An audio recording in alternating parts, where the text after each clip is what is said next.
Hindi daw ba ako nagkaroon ng rashes na sobrang kate from Moy Moy Bares? Sobrang dami ko pong rashes nung nagdadialysis na po ako. Pero nung hindi pa po ako nagdadialysis, hindi pa ako nadadiagnose, wala po akong rashes, hindi rin ako nangangate. After ng mga 1 month, nagdadialysis ako, lumabas yung mga rashes ko. Pero yung rashes na yan, feeling ko dahil sa manok at saka isda. Kasi po may allergy ako sa malalangsa. So yung kinakain ko noon, puro manok lang, tsaka puro isda.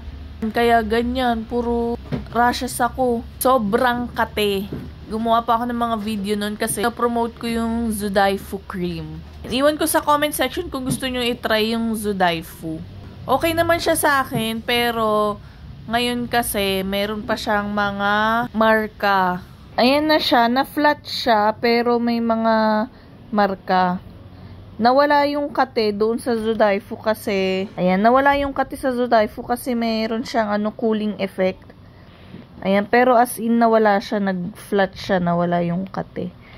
Yun nga lang, may marka.